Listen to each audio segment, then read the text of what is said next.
Gandang araw po, Doc Willie, Doc Lisa. Meron tayong magandang topic para sa inyo. Ito po ang most search topic sa Google. Ang nirereklamo ng mga maraming tao, pagod, over fatigue. Laging pagod, masakit ang katawan. So pag feeling nyo, lagi kayong pagod, kahit wala naman kayong ginagawa, ganito po yung gagawin natin, ha? Alam ko, marami na over fatigue ngayon, eh. Ang pagod or fatigue, dalawang klase. Merong physical fatigue tsaka mental fatigue, Doc Lisa. Ang physical fatigue, ibig sabihin, hindi ka na makaakyat ng hagdanan, hindi mo magawa yung dating ginagawa mo, konting lakad lang, hingal na. Yan ang physical fatigue. Meron naman tinatawag na mental fatigue. Nagagawa mo yung gusto mo physically, pero yung utak mo parang pagod yung utak mo, eh. Hindi ka makafocus, ni makaaral, ni makatrabaho, laging balisa. Yan ang mental fatigue. Yung iba naman, inaantok lagi inaantok. So, anong mga causes? So, bakit nagkakaroon ng pagod o sobrang pagod? Normal lang ba to? At yung mga tips ni Doc Lisa mamaya. At ano yung mga dahilan bakit tayo napapagod? Ito, may mga 10 dahilan. Number 1, meron tayong mental health problem, diba? Hindi naman marami namang may mental health, katulad ng nervyos, okay? Stress, pag sobrang stress, sobrang nervyos, depressed, pag-away sa misis, divorce, hiwalay, namatayan, talaga mapapagod ka, para nabugbog. Alak, nakakapagod yung alak, alcohol abuse. Pangalawa, merong endocrine problem, tulad na may diabetes na hindi nakokontrol. Yan.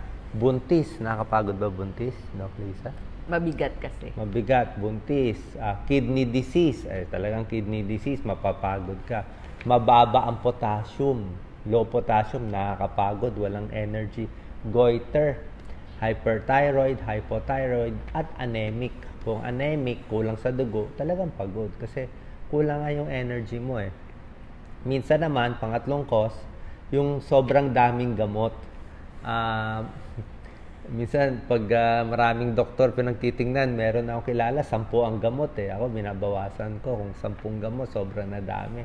Siguro, kahit may edad, mga 4 na gamot lang. 4 to 5, tama na yun. Kasi, lampas na 5 gamot, baka sobra dami na. So, minsan yun din, sobrang gamot napapagod. Ito pa, Doc Lisa. May problema sa puso at sa baga. Mapapagod ka talaga. Kung meron kang heart failure, mahina ang puso, may rheumatic heart disease, talaga mapapagod yan. May palpitasyon, ibig sabihin hindi normal yung tibok, parang hinihingal ka. Sakit sa baga, may emphysema, mapapagod, COPD. Number 5, tulog.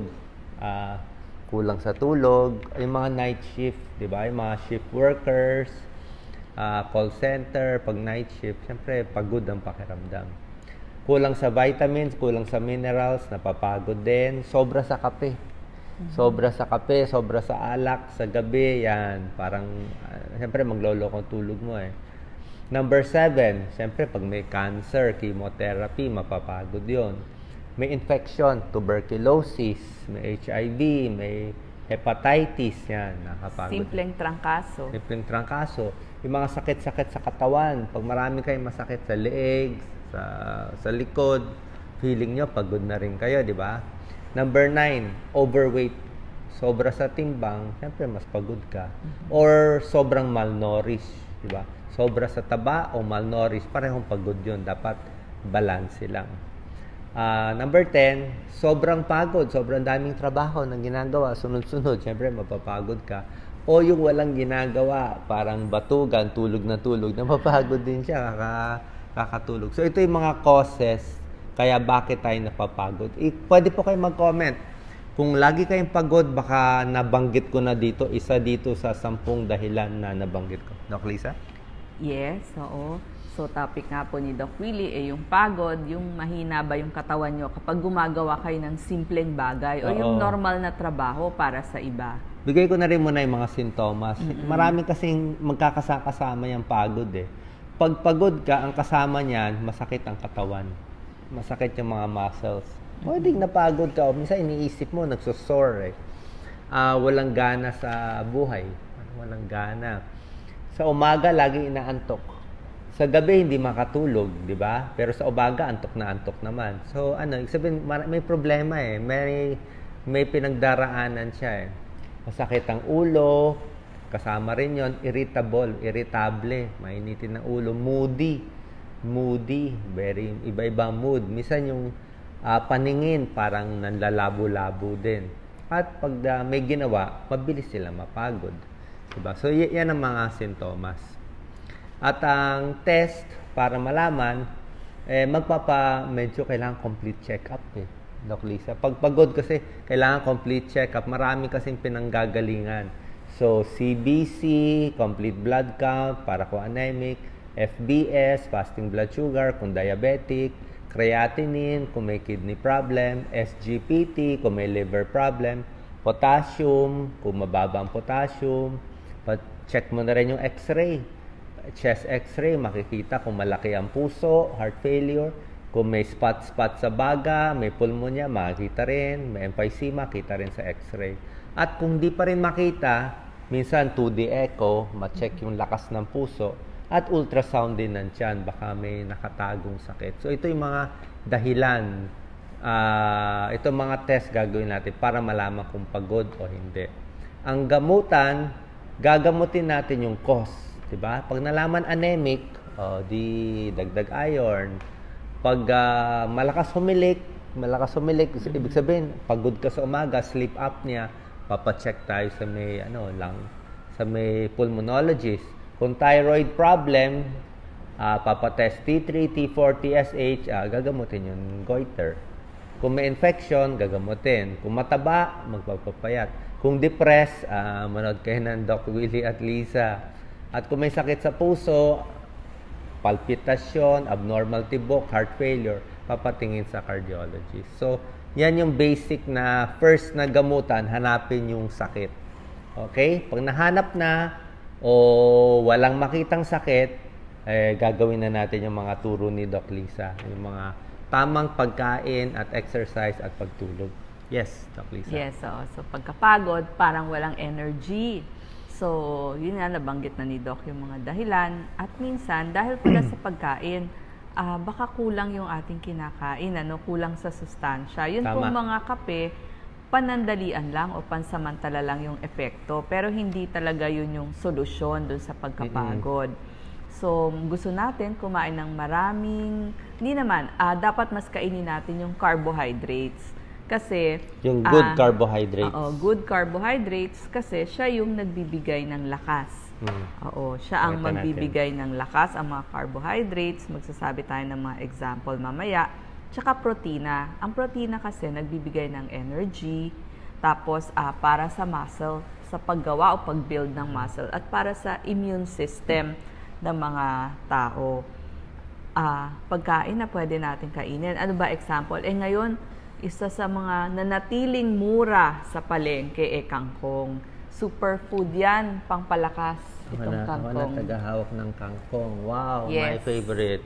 Kasi di ba, kaya nga si Papay, kainin ko to, mamaya, ang tawag dyan, water spinach. Saka hanggang ngayon, mura pa rin siya at laging marami buong taon sa ating bansa. Kaya dagdagan natin sa ibang bansa, mahal yan. Tsaka talagang binibili nila. Superfood yan, pampalakas, maraming vitamina at mineral. Kaya talagang lalakas kayo dyan.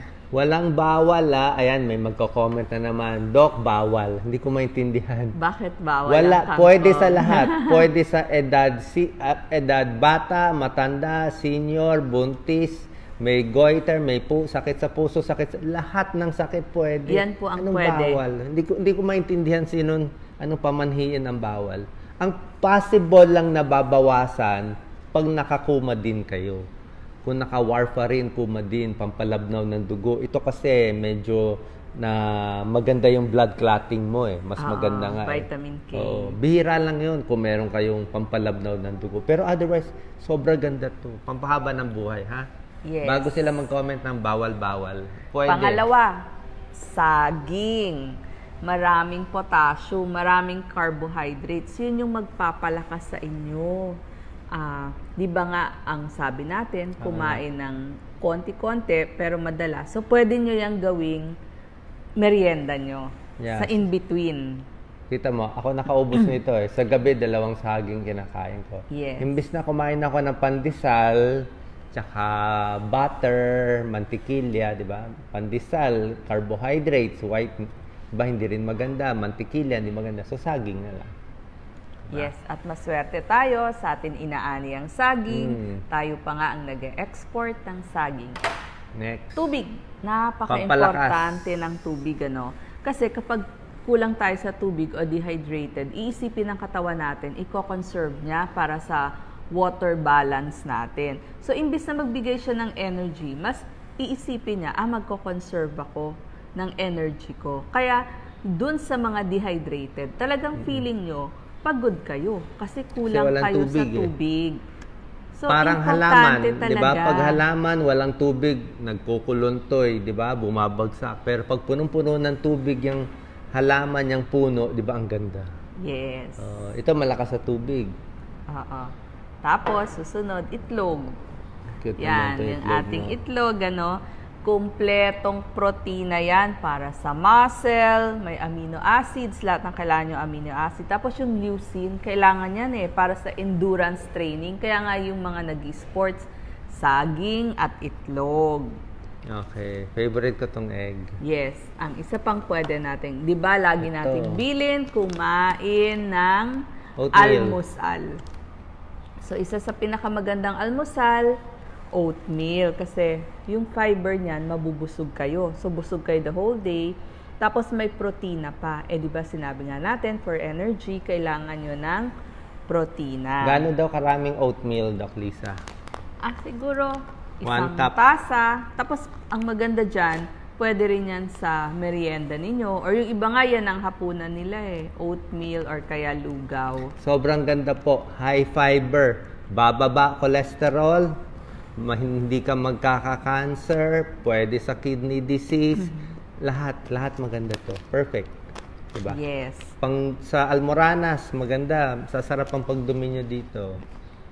Susunod naman natin, yogurt, para sa mabilisang energy. Kasi liquid siya So, pag kinain mo, ma-absorb agad. So, kailangan mo yan. So, mabilisang energy. Tapos, kamote. Wala lang akong stock na kamote ngayon. Kaya picture na lang muna. Complex carbohydrate o good carbohydrate yan. May vitamin C, beta-carotene, potassium, pangpalakas, magnesium, iron. Kasi yun nga yung mga nagbibigay ng energy. So, ang gusto talaga natin, kumain kayo ng almusal, matulog. Almusal, napakalaga. Kaya kayo napapagod, hindi kayo nag-almusal. Yes, tulog. Kumain ng unti-unti, pero madalas. Yung may almusal, konting merienda, tanghalian. Konti lang po ang tanghalian. Huwag kayong kakain ng karami-rami at aantukin kayo sa tanghali. Tapos po, sa bandang 3:00, konting merienda ulit, hapunan. Yun ang gusto natin. Tamang timbang para hindi rin tayo mapapagod kasi pag mabigat, para kang may karga palagi. Yes, pag overweight kayo ng 10 pounds, para kang may dalang 10 pound na silya. 5 parang kilong itong bigas, silya na to, dala-dala mo lagi. nakakarga sa likod mo araw-araw, karga-karga mo yung silyang 10 pounds. Diba? Kasi overweight At para hindi ho inaantok o para may energy, gumalaw-galaw. Diba? Kailangan natin lagi active. Kasi kung hindi, aantokin tayo. So, yan po yung mga simpleng tips. Yes, more tips from Doc Lily. Natatawa ako sa mga comments Si Doktora daw maganda lagi, blooming. Kailangan ang comment nyo, sino nagpapa-blooming kay Doktora. Diba? Lagi ako lugi sa comments Anyway, magbibigay pa rin naman tayo ng tips. Diba? So, ito. Paano magkaroon more energy? Dagdag ko lang yung breakfast. Hindi nakakataba ang almusal. Nakakapayat nga. Nakakapayat ang almusal. Alam mo bakit? Pag hindi ka nag-almusal, kala mo papayat ka, diba? Pagdating ng 11 o'clock, 12 o'clock, gutom ka na. Hindi ka nag-almusal. Pag 11, sobra gutom. Sa sobrang gutom mo, magkakadiferensya na yung utak mo. Pagdating ng tanghali, lamon na. Kakainin mo na lahat, 3 plato, 4, hindi mo na mapipigilan. Paano? Ginutom mo sarili mo So, dapat mag-breakfast ka para pagdating ng tanghali, konti na kakainin. Yun nga. small frequent feedings para hindi na gutom. Kasi pag nakakita ka ng food, pag sobra kang gutom, talagang gusto mawawala mo sa sarili. Yes. So, naparami ka pa in the end. Kumuha ng energy, ng lakas sa surrounding, sa mga mababait na tao. Nood lang kayo ng Doc Willie and Lisa, di ba? Lagi naman maganda lang pinopost natin. Positive, sa Bible, di ba? Good karma. Yan naman ang gusto natin para dumating ang blessing, swerte sa atin. Diba? Pag maganda ginagawa natin, maganda rin babalik. Kung masama ginagawa, masama rin babalik. Diba? So, doon lang tayo sa positive, good comments lang.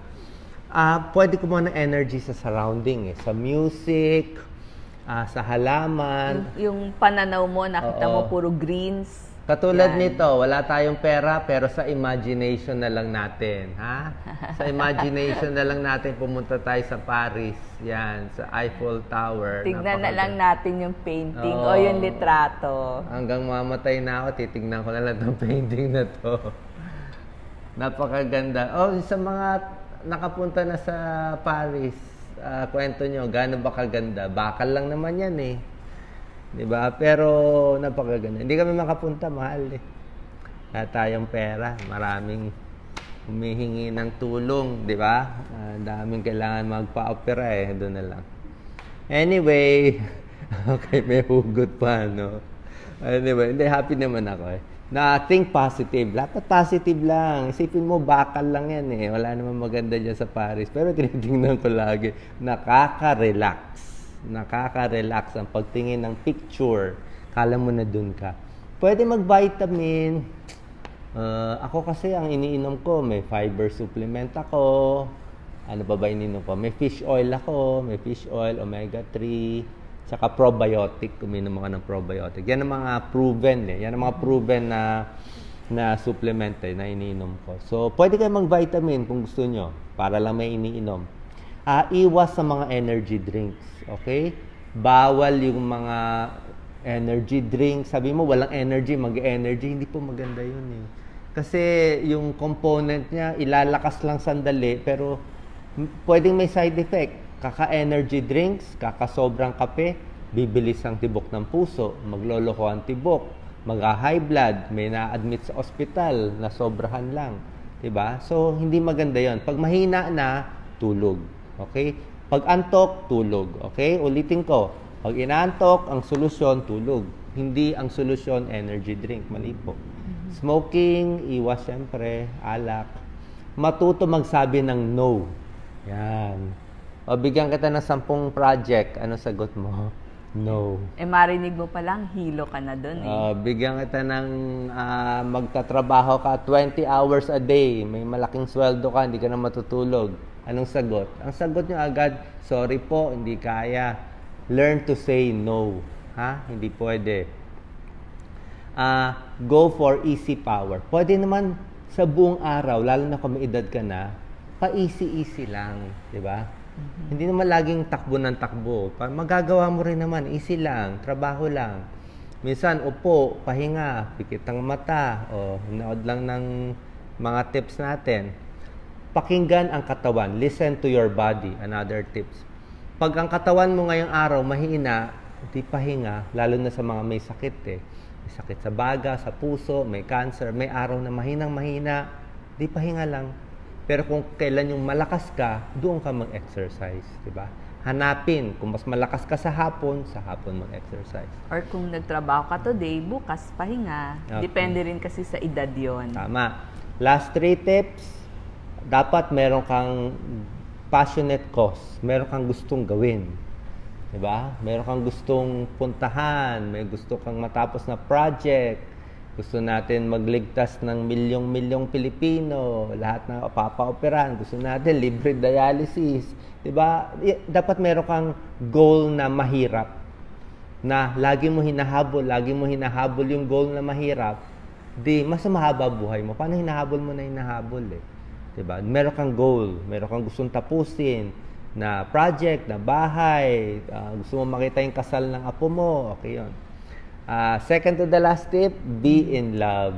Di ba? Yung mga in love, daming energy ng mga in Sa love. mga isa lang. Sa isang girlfriend lang or sa isang spouse lang. Taray, no? Huwag madami. Taray, no? Sige, Doc Lisa, pagalitan mo lahat.